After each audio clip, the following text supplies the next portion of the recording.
DreamWorks Interactive made two defining first-person shooters for the PS1. Medal of Honor and Medal of Honor Underground both successfully provided an authentic experience while providing the player with the fantasy of being a special ops soldier during World War II. The games rode that line very well of maintaining realism and a spy fantasy. The stories were more focused on plot rather than character development, and the narratives helped to ground the entire experience. The shooting had impressive sound effects and impact, along with very reactive AI. With the success of the original Medal of Honor, that meant that many sequels would follow. The original team that made their mark on the first was aiming to deliver a worthy sequel for the next generation of consoles. Join me as we take a look back at Medal of Honor Frontline.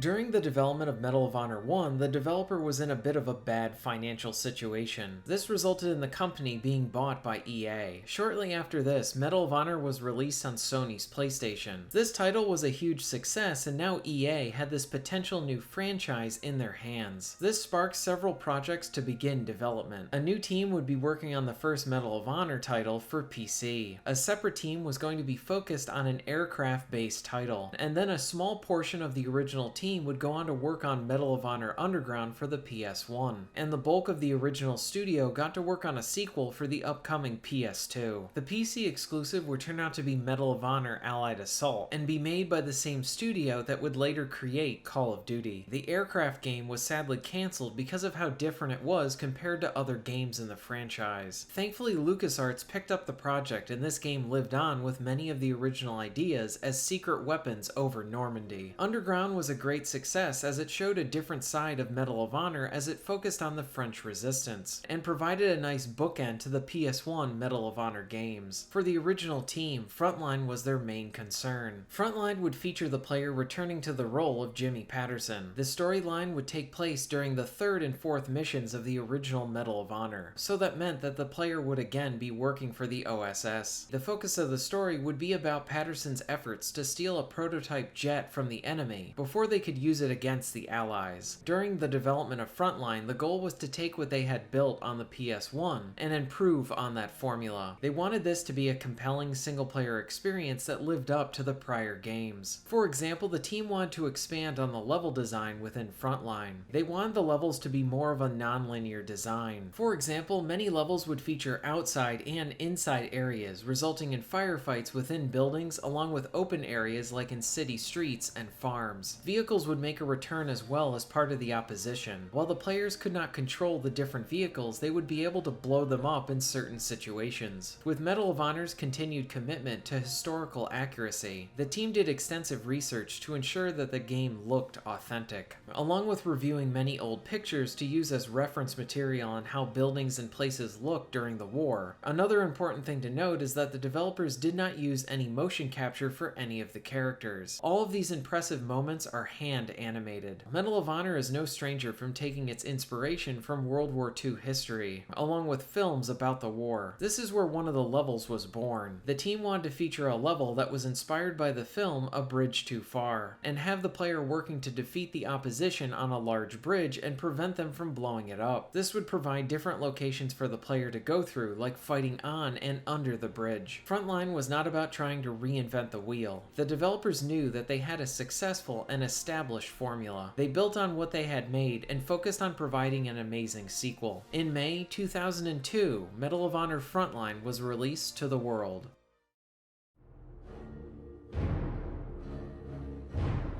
Medal of Honor Frontline has controls very similar to Underground with refined elements. For movement, you can jump and crouch to get around the environment or evade grenades and enemy fire. Returning is the ability to manually aim just like in the original Medal of Honors. Now when you hold down this button, it will zoom in a bit with most of your guns and then provide you with scoped aim for your long-range rifles. Also, you can use this as a means to lean. This is really useful for carefully moving throughout the environments and picking off your enemies with some protection. You can even use this when crouching to peek over cover. A small but nice addition is how you can melee at any time with a dedicated melee button. In the PlayStation games, you could only melee if you ran out of ammo with your gun. The bulk of the action is centered on the shooting, and it is very much of the same high quality that you would expect from the series. The guns sound really good with some nice impact and feedback to your hits. Enemies are pretty reactive, and in many cases, they have some enjoyable over-the-top deaths. Enemies may even hold parts of their bodies that you hit. The impressive grenade reactions return as well, like soldiers kicking thrown grenades back at you. One new addition is how enemies will even catch thrown grenades mid-air and toss it back at you. Frontline is an extremely well-crafted first-person shooter, filled with memorable levels and a highly replayable campaign.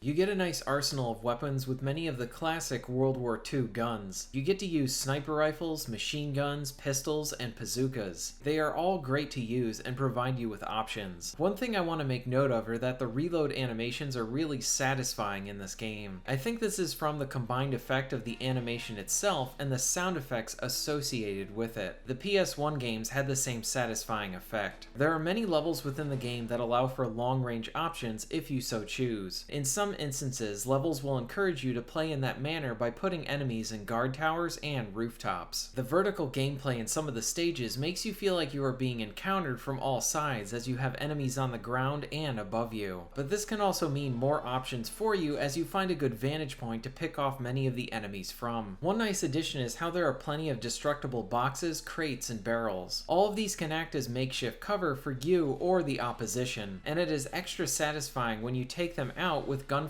or an explosive. Other small elements with attention to detail in the environments are appreciated as well, with plenty of bullet holes, bits and pieces of things coming off when you shoot objects, along with steam coming off of shot pipes. When it comes to the level's objectives, it takes a similar approach, featuring you stealing intel, blowing up installations, fighting squads and vehicles, and even wearing a disguise at a few points. Mixed in with the more traditional levels are more linear and set-piece-like levels that are really enjoyable. The first one that you get to encounter is where you need to clear a sub. The action is very up close and personal and is very focused on pushing you through the level. Two of my favorite set pieces occurred near the end of the game, with one taking place on a moving train. You will fight through the train and then there will be another train beside you and you need to blow up the gun portions of it. Lastly, there is a minecart level that acts like a rail shooting stage, and this feels ripped right out of Temple of Doom. It is a short and sweet roller coaster ride.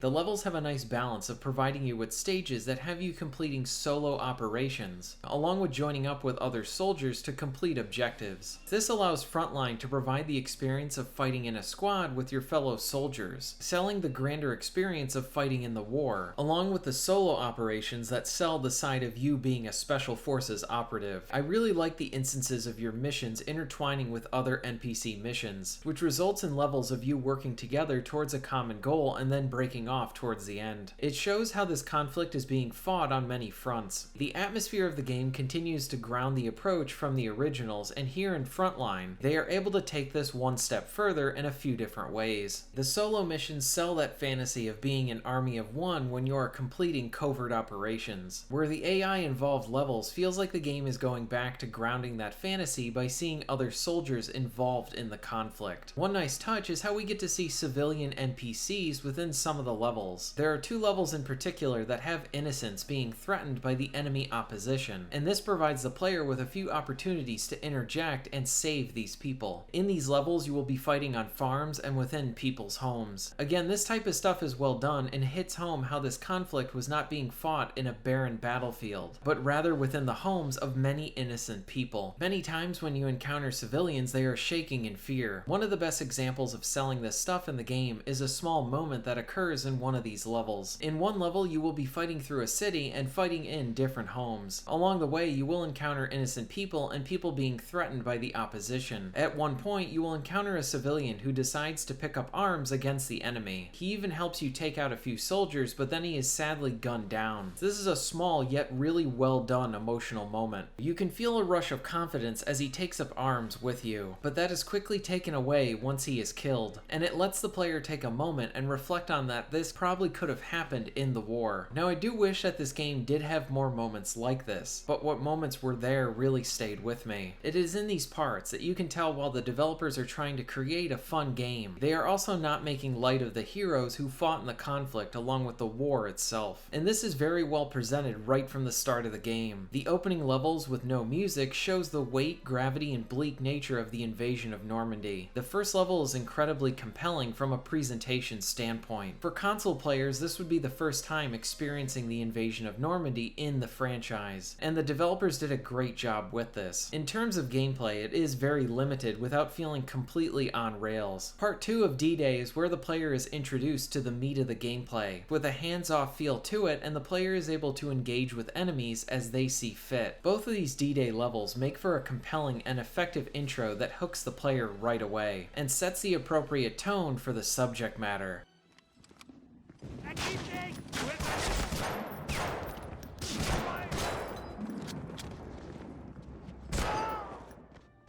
I really enjoyed how the missions are broken up into a few levels. The missions have a great sense of progression with a good build-up and then satisfaction towards the end of them. A good example of this is also one of my favorite missions in the game. The briefing starts off the mission with providing you with what you need to know and what the main objective is. In this mission, you need to rescue an informant for the war effort. The first part of the mission involves you walking through the outskirts of the town, fighting with allied soldiers to take out enemy tanks. You engage in several shootouts as you make your way to the town that you need to get to. The next level takes place in the town. Here you will be engaging with the opposition in the city, along with working to sabotage enemy vehicles, and meeting with your contact to get to the mansion where the informant is being held. The last level in this mission is the big finale for your objective: save the informant. This level is easily one of the best in the game. You are disguised as an officer, and once you are in, then it's all action. Plenty of rooms to clear and lots of shotgun action. The final level in this mission string is extra satisfying since you actively participated in all the building blocks to get to this point. This is smart design and makes the player feel involved with the mission's accomplishments. Another thing that I enjoyed were how each of the missions have their own weapons that you will use. This means that you are restricted in using whatever the game provides you with, but this also means that you will use different guns. It helps the stages have their own identity and what firearms you are provided. When it comes to the story, it is a simple tale regarding a covert operation to stop an experimental enemy aircraft. The mission briefings are very satisfying since they are narrated by the same voice actor from the original Medal of Honors. The execution of these cutscenes are simple and good. There is an absence of war footage during these, which is a bit disappointing considering that they were in the originals. The true highlights in the narrative are the smaller moments that are experienced through gameplay. As I said before, it is a short part, but when you encounter an elderly man who decides to join up and fight the opposition, it is inspiring along with being appropriately bleak as he is shortly killed. Frontline's narrative is simple, well presented, and good. Well rested. Good. I'll need you in tip-top shape for your new assignment. You've proven to be quite resourceful, especially your performance most recently in scuttling U-4901. All things considered, you're the ideal candidate for this mission. So let's get down to brass tacks, shall we? Frontline is easily one of the best entries within the series, and it still holds up very well. The gameplay is complete bliss, and I can easily find myself starting this game back up right when I finish it. This is a well-crafted campaign that is pretty close to perfect. Even with this game being close to perfect, I did notice some flaws that I want to discuss. It is important to note, like the PS1 games, there are no mid-mission checkpoints, so if you die, you need to restart the entire level over again. This can be really frustrating since the levels can be pretty long at times. While I I understand that the developers were probably trying to stay in structure of the first two games, this is an area that could have benefited from improvement, considering that this was the first entry on the PS2. There is a bit of an old school charm to having no checkpoints, but I do think having a checkpoint at the midpoint or after completing an objective would have helped the flow to this game a bit. Or the developers could have used mid-mission checkpoints for the normal difficulty, and then have no checkpoints on hard, and this could have worked really well. This is going to seem like I am really nitpicking, but it is only something I noticed because I played these games back to back. The AI in Frontline seems like it's a hair worse than the PS1 games. Generally, the AI is really good here. They are pretty reactive and will hunt you down, but there are instances where they seem just a bit dumber. For example, in the PS1 Medal of Honor games, enemies seem to always react to me throwing grenades at them. They still do that in Frontline, but there are plenty of times they won't even bother trying to react to a thrown grenade and then take the hit. This is more something that I noticed than really hurting the experience. I also felt like the optional hint system was more like a win button rather than providing hints. You can hit a button on the D-pad to provide you with a hint on where to complete an objective, but in most cases it just spells it out for you on what you need to do and where you need to go. I wish this hint system had more of a middle ground with providing a hint rather than just giving the player the answer. This way the hint system can act as another clue to the player and you will get that satisfaction after completing it. Another thing is how the cutscenes for the mission briefings are all just still images. There's no use of war footage in them. The PS1 games had war footage mixed in with still images. I found it odd that this was taken out in Frontline. Within the first Medal of Honor, there were a few missions that featured you in a disguise and you would need to show your papers to the soldiers to maintain your cover, along with choosing when to silently take out an enemy. You could get really far with your disguise, adding a lot of variability and replay value in how you approach these levels. Now in Frontline, there are two levels that feature the same disguise system as a main mechanic. Sadly, the implementation is not up to the same quality of the PS1 entries. The first instance of using your disguise will be at the mansion. While the mansion is an excellent level, the use of the disguise is extremely disappointing. As you find the entrance into the mansion, you are quickly discovered by the guard behind the door as he recognizes you that you're not supposed to be there. I tried doing this a few times where I could try and kill him, but each time he would detect me. Maybe you can maintain your disguise after this point for a bit, but the implementation of this is definitely in a weaker form than the originals had. The disguise is used later again where you need to use it to get past a gate, but then the guy you stole the outfit from appears for a funny part as he is in his underwear, but this causes you to have your disguise broken. It honestly feels like the use of the disguise system is underused and extremely underdeveloped here. This is something that should have allowed for more variability when using it. I would have preferred these stages to allow for more options rather than presenting this disguise as a fun new option, and then immediately taking away any of the interesting aspects about using it. Honestly, if this was how the developers wanted to use this in Frontline, I would have just excluded it from the entire experience. I know it seems like I'm harping on this area of the game, but I wanted to fully explain this flaw I saw in Frontline. This game is without a doubt a wonderful game, but the use of the disguises is lackluster and it stands out more because everything else is so awesome and this system was done better in prior entries. Before we move to the conclusion, I need to take a moment to praise the soundtrack. The Medal of Honor games usually have great soundtracks, but Frontlines has to be one of my favorites in the series. The score is epic and effectively sets the right tone. Here are a few tracks from the game.